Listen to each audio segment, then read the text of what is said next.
like this was meant to be. Take my hand, I feel my heartbeat, and I don't want this moment to stop. Time to go home. Don't want this night. Hi guys, and welcome back to my channel. My name is Laura Presnell, and I'm the founder of Balanced Bombshells, where I help women naturally balance their hormones. And I am 5 months postpartum, and I'm excited to finally share my birth story with my second baby, our daughter Ellie. I have not shared this yet. I actually shared Dylan's, and I will link it below on Instagram. So this one is like specifically more for YouTube. But I'm excited to share a positive birth experience. Thankfully, I've had two because I feel like when you're pregnant, everybody tells you about their birth experiences, and they're not always the most pleasant stories. They're not always positive. I really set myself up energetically and spiritually to be in a really grounded space for giving birth, because it was something, especially in my younger years before pregnancy, I felt terrified of, not only from the physical pain, but from the notion that anything can happen, like especially hearing other women's stories. And I felt like having positive stories is what our world also needs. Like as many women have challenging experiences, and I don't want to take away from those who have had that. I also think that we need to hear the other side of the story when childbirth goes so beautifully. So thankfully, I have had two very positive childbirths. So this is Ellie's story. With Dylan, we had to be induced. I was about 38 weeks pregnant, and I went in for my 38-week checkup, and I didn't have enough fluid in the placenta. So I actually had to go straight to the hospital to be induced. But for Ellie, she came naturally on her own. We actually had an induction date set for December 27th, which would have been me pregnant at 39 weeks. I had talked with our nurse practitioner where I felt very uncomfortable during Ellie's pregnancy. I had a lot of lower back pain. I gained about 8 pounds extra with Ellie than I did with Dylan, which was totally fine, totally healthy. I actually gained very minimal weight with Dylan because I was so nauseous and food was such a challenge. So with Ellie, I felt like I could eat more. I was gaining more. Like it was perfect of what needed to happen for her pregnancy and my body. And with that, I still felt a lot of physical pain. I was having a really hard time sleeping. So they had said that I didn't have to go past 39 weeks if I didn't want to. So I didn't want to. And I was like, let's get this baby out. And then there was something intuitively that I just felt like we were going to have a 2022 baby. Both kids were actually due in early January, and both kids were born at the end of December and on their own came on the same day. So if you know Dylan's story, you know that we had to be induced. I went into the hospital on the afternoon of December 23rd, and he was born on Christmas Eve, in the early morning of Christmas Eve. And I guess what's wild about this story was I was actually getting chills in the hospital because we had a pregnancy before Dylan, and it ended in a miscarriage. And that pregnancy, we had found out about it on December 24th, 2019. And I'm just getting a little emotional because all three pregnancies had a positive experience on December 24th. So I just feel like no one really has a story like that either, of like the way the children are connected in such a deep level that are beyond us. So when I was in the hospital delivering Dylan, I just felt chills of like, I can't believe exactly 1 year later, after experiencing loss, the devastation of that, the grief that comes with it, just wondering if you're going to be able to do it. And then your baby shows up exactly a year later, of just this notion of it was like all on the plan. Everything was going to work out for you. And then with Ellie, I started having subtle contractions throughout the day on December 23rd, 2022. So I'm filming this in 2023. It's March 27th, 2023. So I didn't really think anything of it because I had to be induced with Dylan, and I never really understood what the contractions felt like in terms of when a natural childbirth was going to happen.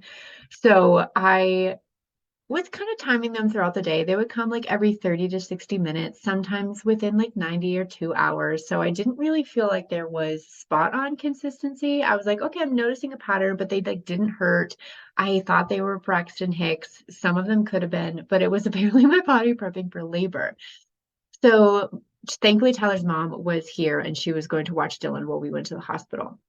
So she moved up her trip because I actually had a feeling that we were going to deliver early. I just had a feeling that Ellie was going to be here early. And there was a part of me that felt all throughout the pregnancy that they were going to have the same birthday. But I shoved that down because I was like, I don't necessarily want that for them. Christmas Eve is a tough birthday. And for them to share it, now I feel on the flip side of what a beautiful thing and the fact that they get to share in that experience together. But there's still so little that I actually don't know how that is going to play out across our lifetime. I don't know if they're going to love sharing a birthday. I don't know if they're going to love being born on Christmas Eve. It was special for us because we spent 2 Christmases in the hospital. Both kids came home on Christmas Day, which was wild.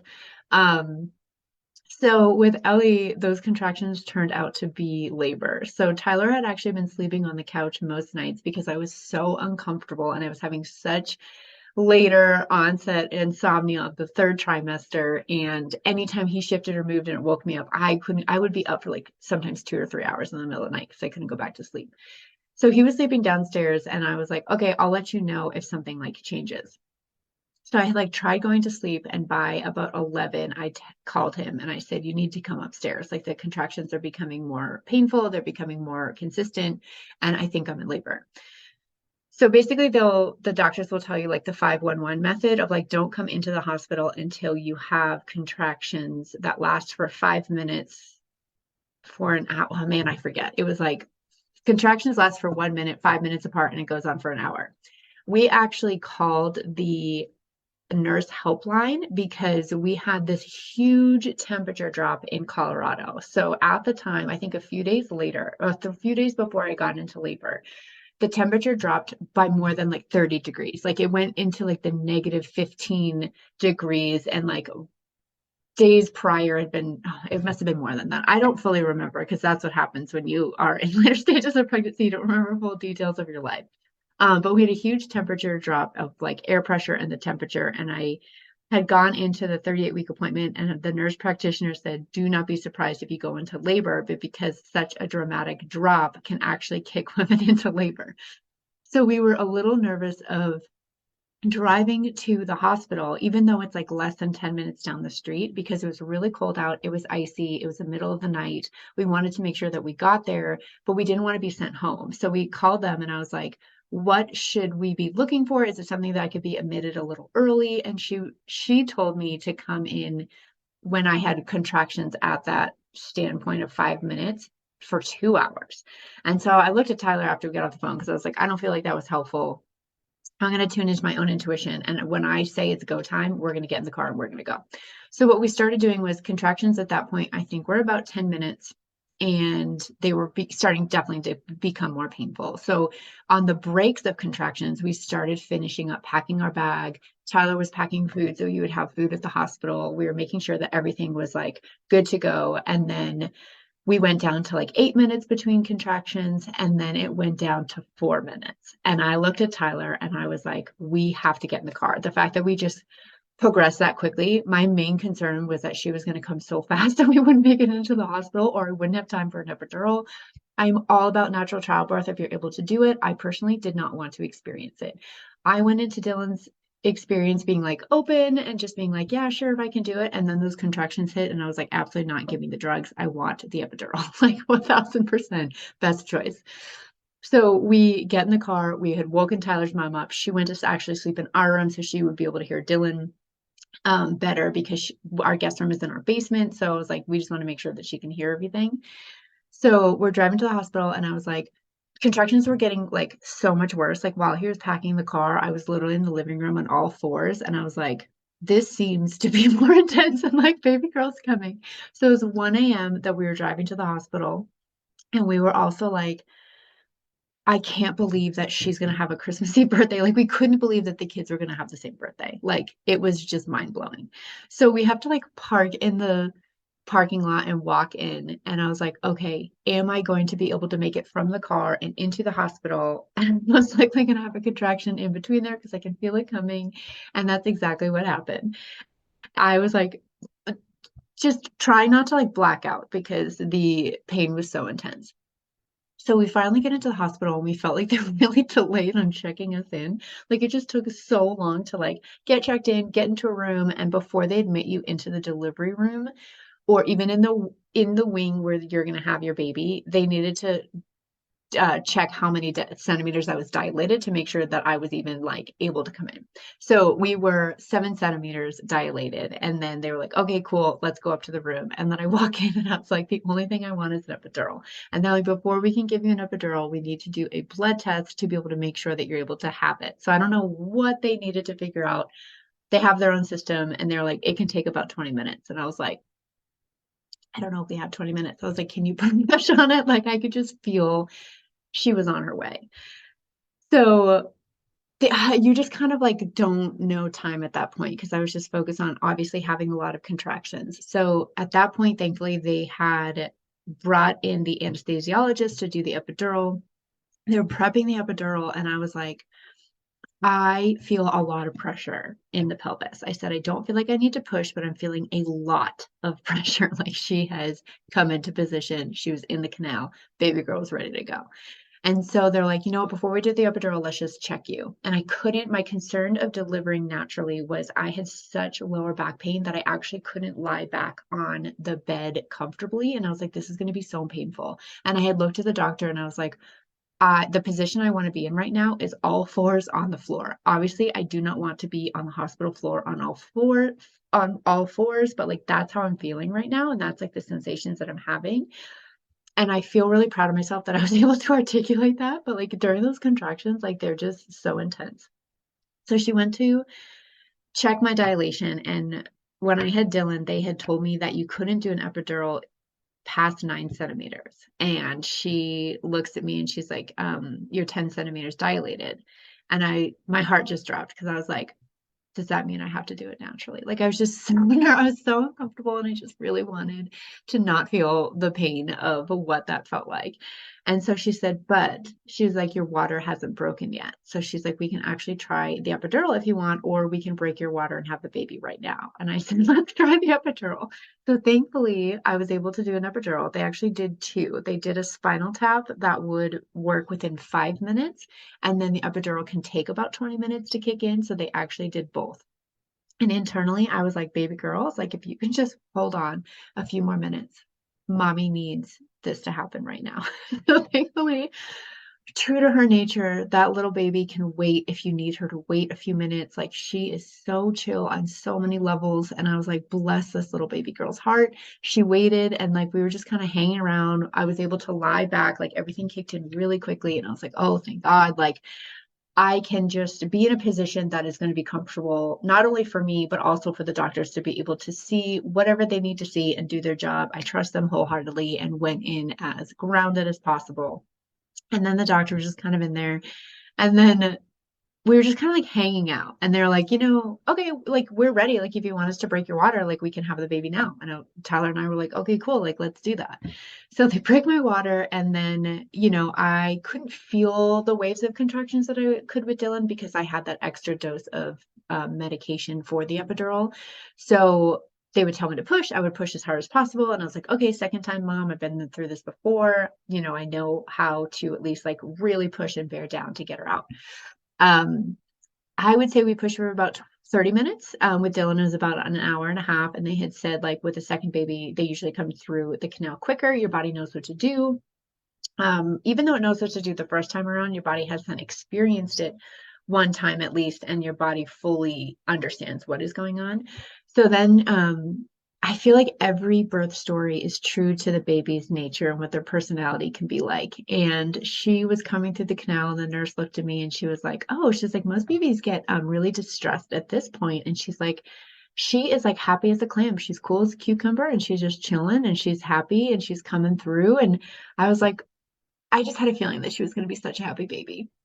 So within 30 minutes, she came out. We heard her cry. I feel like it too, like when you're in that experience, all you want to do is hear them cry. You just want to make sure that they've taken a breath, their airway is clear, they're able to cry. And then we did skin to skin, and it was just such a beautiful moment. And Tyler and I, on so many levels, just felt like it was such a chill birth. And like afterwards, Tyler was like, man, I felt like Dylan's like birth was really chill. And he's like, Dylan's was like next level of just like, we were basically just like twiddling our thumbs sometimes, like waiting for contractions to come to be able to push and get her out. Like it was just mind blowing on, I don't want to say easy, but relaxed and chill. And that's exactly the experience that I hoped for. That was a birth that I hoped for her. It speaks so true to her nature. She is so happy. She's so content. She certainly has her moments of like digestion issues. She's a little bit more colicky when she has digestive issues. And if she gets overtired, she can be a little bit more cranky. But it was such a beautiful delivery for her to be able to share that story with her one day of like, here's how you enter the world. Like she basically came out of the womb smiling and she's been smiling ever since. And I feel so fortunate to be her mom. Like I get to be her mom to this beautiful, happy little girl. And it's wild to just share that experience. And I also will link a video for my breastfeeding journey because I actually tried to have her latch almost immediately after coming out of the womb. I had read a book where the first latch is the best impression for breastfeeding. And so I actually had told the nurse, like, hey, when she comes out, I want to try nursing as soon as possible. And bless her heart, she also took to nursing really well. It's been one of the easiest part of our journeys, which is not the experience I had with Dylan. And I share that in the breastfeeding video of what the difference was between the kids and the experience of it. Um, but I hope that serves you well, whether you've had one baby or two babies, or you're having more, or you're new to it and you've never given birth before. What I did differently than I think a lot of women do is really set the intention of, I want to feel grounded in this experience. I accept whatever needs to happen in these moments because I feel like if we go in too tightly and we're like, this has to be this way. I even spoke to the nurses after Dylan was born because they were like, wow, you guys are like really relaxed. And I was like, I can only imagine the people that come in here. And they said the women who are too tight and rigid on their birth plan don't typically have the best experiences. So to go in with a free flowing plan of like, if this is what happens, great. If this needs to happen, great. Like just being more free flowing with whatever needs to happen because there are so many things that can go wrong. We were extremely fortunate that everything went so well. And the babies came down. With Dylan, I actually mentally was preparing for an emergency C-section because he was a little bit more distressed coming through the canal. And I just feel like it helped my pelvis relax. I remember actively remembering to not feel stressed out so I wouldn't stress out either child and just being like, okay, if I can relax, it's going to help open the pathway for delivery. It's going to help them drop down. It's going to help them pass through. And spiritually, it is like next level because it does feel painful. It is all consuming. It is uncomfortable. It is next level. And so what I noticed with Ellie after birth versus Dylan, I felt very out of it for a little while. And I think it was all of the medication. With Ellie, the nurses said that I actually felt better after birth because I had labored most of it on my own and I didn't have Pitocin. I didn't need to be induced with her. I had the epidural, but mentally I felt more clear-headed and I felt more calm and happy and relaxed after giving birth. So they said that a lot of the happy hormones also got to be released because I labored mostly on my own, which was wild. Like so crazy the difference between births. And I understand why women do it naturally. I totally get it from a hormone perspective and just that happy hormone release. And I'm grateful that I was able to have that because as a mama too, I want to feel as happy and solid and balanced as possible. So from when we checked in from about 1 a.m. to when Ellie was delivered was about 2 hours and 15 minutes. So she was born on, the kids are about 2 years, 2 hours apart from their birth dates and the time of which they were born, which I still find crazy. So I don't know. So if you have a positive birth story to share, feel free to drop in the comments below. Or if you have any questions, you can also shoot me a message below. And then if you want to sign up for my new postpartum plan on how to thrive in the fourth trimester, I'm still thinking of a title for it. You can sign up for the waitlist below. If you're watching this at a later date, I will have updated it with the sign up page on how you can access that program. And it's all about the different herbs and supplements I use postpartum to feel as grounded and happy as possible, as well as making sure I had the support that I needed from like food and fitness and like just body strength and mental strength. There's so much that goes into having a baby. And I share my method with you on how you can find that balance as well. Whether you're gonna have 1 baby, 2 babies, 3 babies, 4, you can use this after each baby. And I honestly wish I had done it when I had Dylan, because I didn't do my research, and I definitely felt drastically different. So thank you for joining me today on Ellie's birth story, and I'll talk to you soon.